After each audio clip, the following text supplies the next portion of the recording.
Imagine the richest person in history. Not just someone with a fortune, but a figure whose wealth was so immense, it became the stuff of legend. You might picture a tech billionaire, a Wall Street mogul, or an oil tycoon with private jets and sprawling mansions. But the wealthiest individual ever wasn't from Silicon Valley or the Middle East. It was Mansa Musa, a 14th century African king whose name is still whispered in awe. His fortune was so vast that modern economists can't even estimate it. Some say he was richer than anyone before or since, with gold reserves that dwarfed entire nations. Mansa Musa's wealth wasn't a legend, it was real, and it changed the global economy. His gold fueled trade routes and transformed cities. Africa's history didn't begin with colonization. Long before European ships arrived, Africa was a land of innovation, culture, and prosperity. It was home to powerful, wealthy empires that shaped the world, with cities that rivaled those of Europe and Asia in splendor and influence. The Mali Empire under Mansa Musa was a center of government, trade, and culture. Its capital, Timbuktu, became a beacon for scholars and merchants from across continents. In 1324, Mansa Musa went on a pilgrimage to Mecca, leading a caravan of 60,000 men, soldiers, attendants, and officials, across the Sahara. Alongside them, 80 camels carried hundreds of pounds of pure gold, glinting in the desert sun. His journey was so extravagant that he caused a gold crash in Cairo, devaluing the metal for over a decade and leaving a mark on the region's economy. Imagine being so rich your generosity disrupts an entire country's economy. Mansa Musa's gifts of gold were so lavish, they became the talk of the world.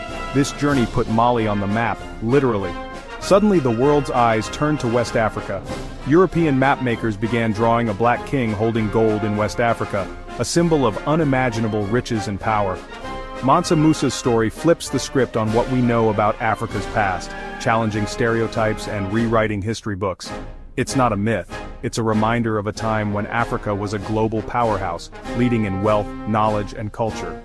Let's step back into that world of kings, scholars, and architects, a world where Africa's influence reached far beyond its borders. This was the real Wakanda, centuries before the movies, a place of wonder, wealth, and wisdom that shaped the course of history. How did Mali become so wealthy? The answer lies in a combination of geography, natural resources, and the ingenuity of its people. The empire controlled the trans-Saharan trade routes and sat atop the world's richest gold mines, Bambouk, Bur, and Galam. These mines produced so much gold that Mali became legendary across continents, drawing the attention of traders and travelers from as far away as Europe and the Middle East. Mali's rulers managed not just the mines, but the entire trade network, acting as middlemen for goods moving across Africa. Salt, ivory, and textiles flowed through their markets, enriching the empire and connecting distant cultures. They built a stable government, organized provinces, and protected trade with a powerful army. This security allowed commerce to flourish and people to travel safely across vast distances. This stability attracted merchants from North Africa and the Middle East, fueling the growth of cities like Timbuktu and Jen. These cities became vibrant centers of trade, culture, and innovation. Timbuktu became a global center of learning, with the University of Sankore housing hundreds of thousands of manuscripts. Scholars from all over the world came to study mathematics, astronomy, law, and philosophy. Mali's legacy is both its gold and its intellectual achievements. The empire's wealth funded libraries, schools, and the arts, leaving a mark that endures to this day. Knowledge was as valuable as gold, and the empire fostered a culture of scholarship.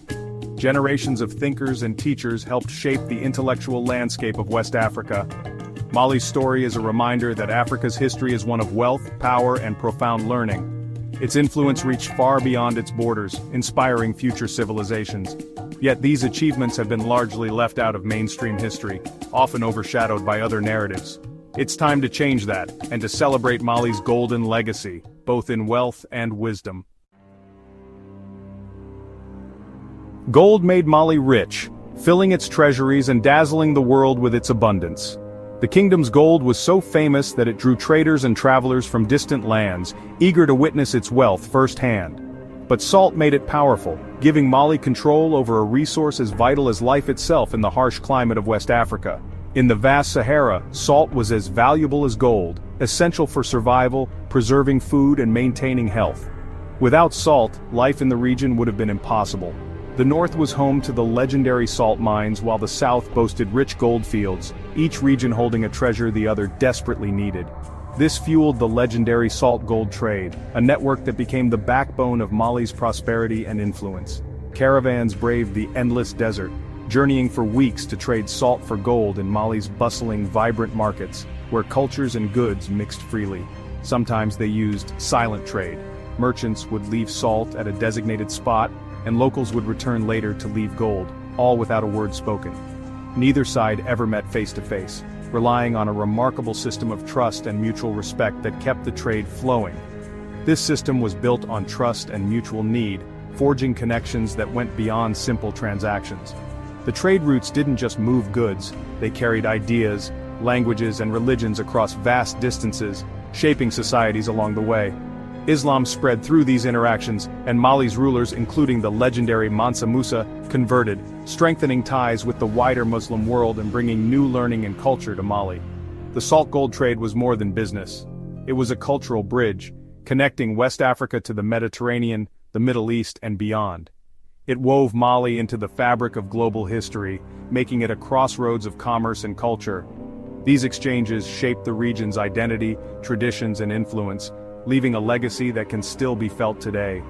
The story of salt and gold is the story of Africa's connection to the world, a tale of ingenuity, resilience, and exchange. It's a legacy that endures, echoing through Mali's landscapes and its people, a testament to the power of trade and cultural exchange. Now let's head east to the Kingdom of Aksum, in modern Ethiopia and Eritrea. At its height, Aksum was one of the world's 4 great powers, alongside Rome, Persia, and China. Its strategic location on the Red Sea made it a hub for trade between Africa, the Mediterranean, and India.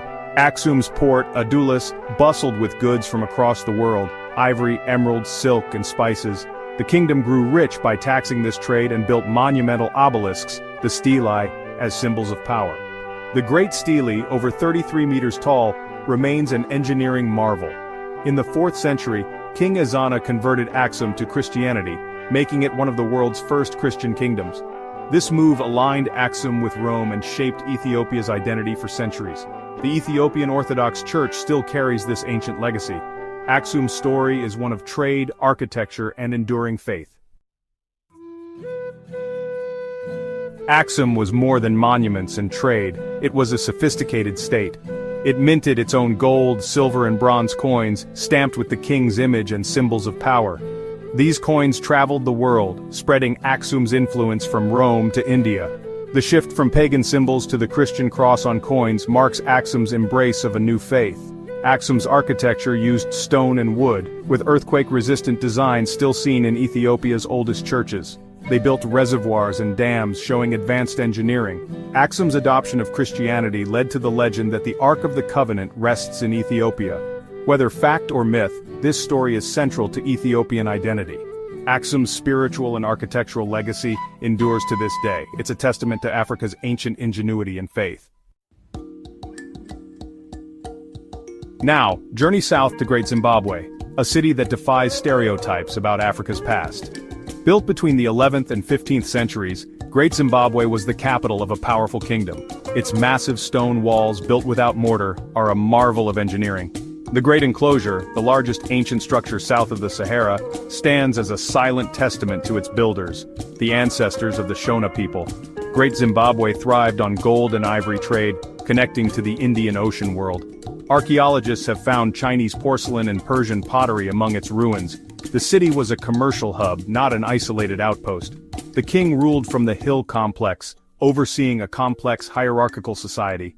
The famous Zimbabwe birds, carved from soapstone, became national symbols. Great Zimbabwe's ruins challenge colonial myths and celebrate African achievement. Its legacy lives on in modern Zimbabwe's identity. At its peak, Great Zimbabwe housed up to 18,000 people, a metropolis rivaling London at the time. The city's stone walls symbolized status and power, separating elites from commoners. Its wealth came from cattle and long-distance trade, especially gold exported to the Swahili coast and beyond. In return, elites imported luxury goods, connecting them to global trends. The city's decline was gradual, likely due to environmental and political changes. As resources dwindled and trade routes shifted, people migrated and built new centers of power. Great Zimbabwe's story challenges the myth that southern Africa had no history before Europeans. Its monumental architecture and global connections prove otherwise. Colonial regimes tried to suppress this history, but the ruins remain as evidence. Reclaiming this heritage restores pride and corrects the historical record. These kingdoms aren't just ancient history, they shaped our world. West African gold fueled the European Renaissance and global trade. Timbuktu's manuscripts preserved and advanced knowledge while Europe was in the Dark Ages. Rediscovered, these texts reveal Africa's vibrant intellectual tradition. Trade routes mixed African, Arab, Persian, and Indian cultures, especially along the Swahili coast. Islam and Christianity took root, shaping identities for millions.